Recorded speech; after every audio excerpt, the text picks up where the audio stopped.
હાલો દોસ્તો, કેમ છો? હું આપનો રાજુ કારિયા.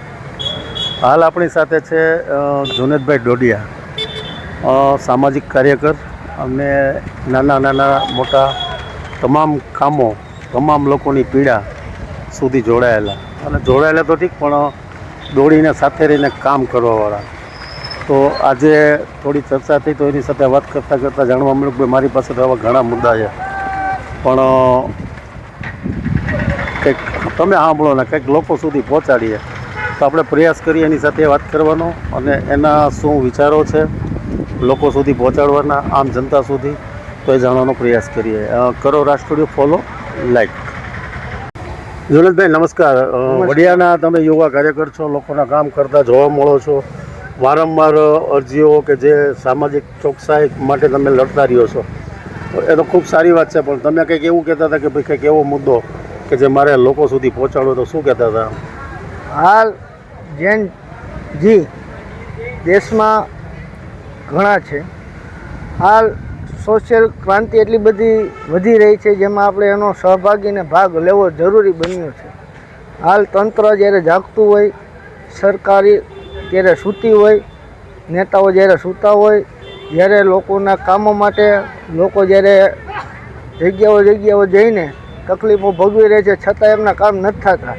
પણ હાલ સોશિયલ મીડિયાનું માધ્યમ એવું છે, જો તમે સદુપયોગ એમનો કરી શકો, ફેસબુક, વોટ્સઅપ, ઇન્સ્ટાગ્રામ એવી સોશિયલ મીડિયાના માધ્યમથી તમારો વિડીયો અપલોડ કરીને મૂકી શકો. જ્યારે એવા વિડીયો જોઈને લોકો અમારી જેવા સામાજિક કાર્યકર્તાઓ હોય, નેતાઓ હોય, રાજકીય નેતાઓ હોય, તમારો વિડીયો જોઈને, અથવા તો અધિકારીઓ અને નેતાઓ પણ પાર્ટીના જે પણ કોઈ પણ પક્ષના નેતાઓ હોય એ જોઈને સત્તા ઉપર બેઠેલાને ત્યાં સુધી પહોંચે છે. એટલી બધી સોશિયલ મીડિયાની હાલ ક્રાંતિ છે. તમે હાલમાં જ જોયું હોય છે, જંતર મંતરમાં વિદ્યાર્થીઓનું જે આંદોલન થયું, જે 1 મહિનાની ઉપર ચાલ્યું, છતાં સંઘર્ષને જીત હોય છે. એવી જ રીતે છેલ્લે આ તાનાશાહી સરકારમાંથી એક મંત્રીનું રાજીનામું થયું. ક્યારે થયું? જ્યારે એમની સોશિયલ મીડિયાની ટીમવર્કની તાકાત, જંતર મંતરમાં જે યુવાઓ, લાખો યુવાઓ ભેગા થઈને એમનો એક ગુસ્સો જે સોશિયલ મીડિયા દ્વારા આખા દેશમાં ફેલાવ્યો, ઇન્ટરનેશનલ લેવલનો મુદ્દો થઈ ગયો, ત્યારે સરકારને એમ થયું હવે કે રાજીનામું સિવાય કોઈ ઉપયોગ નથી, કે વિદ્યાર્થીઓની માંગણીઓ પૂરી કરવી જ જોઈએ. હાલ એટલું બધું તો કદાચ ન કરી શકીએ, પણ જ્યારે તમારી શેરીમાં ગટર, પાણી, લાઇટ એવા ઘણા બધા મુદ્દાઓ, પ્રશ્નો હોય છે. એમાં વડિયામાં ઘણા બધા એવી ગટર, પાણી, લાઇટના પ્રશ્નો છે, પણ લોકો પંચાયત અથવા તો કોઈ પણ અધિકારી, કોઈ પણ મામલતદાર અથવા તો તાલુકા લગીને જાય છે, પણ એમના જ્યારે પ્રશ્નનું નિરાકરણ આવતું નથી, પણ લોકો બેસી જાય છે.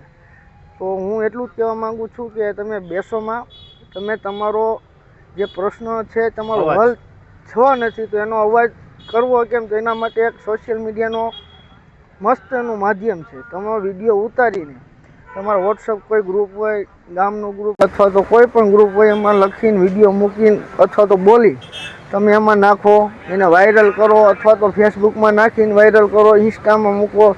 જ્યારે અમારા લોકો સુધી, અમારા કોઈ સામાજિક એવા આગેવાનો હોય, નેતા હોય, એમના સુધી પહોંચે ને જો એમની આંખ ઉઘડે ને સપોર્ટ પણ કરે, તો તમે જાગશો નહીં તો કોણ કરશે? અમે એક છું, હું વડિયામાં દાખલા તરીકે હું કેટલાકનું કરું, હું મારી શેરીનું કરું, બીજાની શેરીનું કરું, ગામનું કરું, કોનું કરું? એકલો તો હું પહોંચી શકવા નથી. તમારા બધાનો સપોર્ટ હોય તો હું કંઈક આગળના બીજા પ્રશ્નોને હું વાચા આપી શકું. જો તમે આ માધ્યમથી, સોશિયલ મીડિયાના માધ્યમથી કોઈ પણ પ્રશ્ન મૂકો, અથવા અમને ટેગ કરો, અથવા તો અમને જાણ આપો, અથવા તો અમારા વોટ્સઅપ ગ્રુપમાં આપો, આપણે અંદરનું ચાલુ જ છે.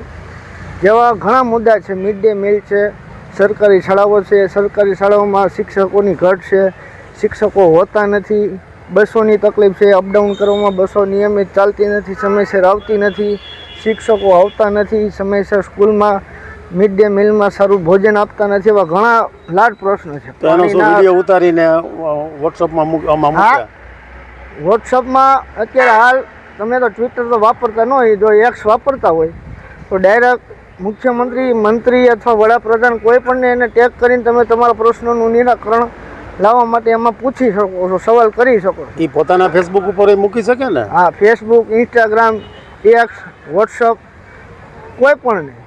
ડર રાખે નહીં એવું કેવું ડર નહીં, ડરશો તો તમારું કોઈ પણ કઈ જાતનું કામ નહીં. અત્યારે ખરેખર રાજકીયમાં યુવાનો ખૂબ ઓછા હોય છે. ચૂંટણી લડતા નથી, ચૂંટણીમાં રસ ધરાવતા નથી. એક ડર છે કે ભાઈ કોઈ પણ પક્ષમાં અમે લડશું, કોઈ પણ પક્ષમાં સારો છે, ઓલો ભાઈ સારો વ્યક્તિ ઊભો છે ને અમે સાથ સહકાર આપશું તો અમારી માથે આમ નહીં આમ, એવું માણસને અત્યારે ડર છે. પણ ડર ભૂલીને ખરેખર હું તો કહું સરપંચ સભ્ય અથવા તો તાલુકા પંચાયત, જિલ્લા પંચાયત, ધારાસભ્ય કોઈ એવો એજ્યુકેટેડ વ્યક્તિ જો રાજકીયમાં આવતું હોય રાજકારણમાં તો ગામને અથવા તો બધાને ફાયદો થાય. પણ હાલ એ ડર ભૂલાવીને આવા પ્રશ્નોની વાચા આપો, તમે પ્રશ્નો ઉપાડો, તમારા ગામના, તમારા વિસ્તારના, તમે તમારા લોકોને સમજાવો, એક પ્રયત્ન કરો. એક પછી એક તમારી સાથે જોડતા જાય. તમે એક જો આ સાહસ કરશો તો તમારા વિસ્તારના લોકોથી તમારું ગામ, તમારા ગામથી તમારું શહેર, શહેરથી તાલુકા, તાલુકાથી જિલ્લા, જિલ્લાથી રાજ્ય, રાજ્યથી દેશ, એવી રીતે એક આનું સોશિયલ મીડિયાની અત્યારે ક્રાંતિ છે. પહેલાંના જમાનામાં હતું કે બેનર હતા, દિવાલોમાં લખતા આઝાદી સમયમાં, જે કાલે જ આપણે આઝાદી 80મી ઉજવી ત્યારે આવું કંઈ હતું નહીં. લોકો દિવાલોમાં લખતા, પેન્ટર કરતા, જેલોમાં લખતા, એવી હતી ક્રાંતિ. પણ હવે આપણે સોશિયલ મીડિયાની ક્રાંતિ છે. કહેવાનો મતલબ કે આવો વિડીયો ઉતારી અને વાયરલ કરે મતલબ પોતાના ફેસબુકમાં મૂકે, પોતાના ફેસબુકમાં મેકવા. અને એની એક તમને કહું, ખાસ કરીને કોઈ પણ પ્રશ્ન હોય કે ભાઈ આપણે વડિયાનો પ્રશ્ન છે તો કોઈ વડિયાની સરપંચ અથવા તો ડીડીઓ, ટીડીઓ, કલેક્ટરને ટેગ કરી મેકે.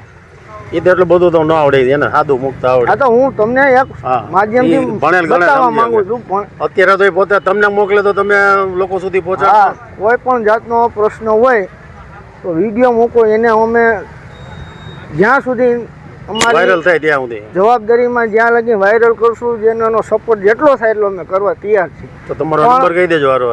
મારો નંબર છે 96 247 49 વોટ્સઅપમાં અમને જાણ કરી શકો, અથવા તો કોઈ પણ મીડિયા, તમારા મીડિયાના માધ્યમથી પણ જાણ કરી શકો. મને મોકલે તો હું પણ એને વાયરલ કરીશ.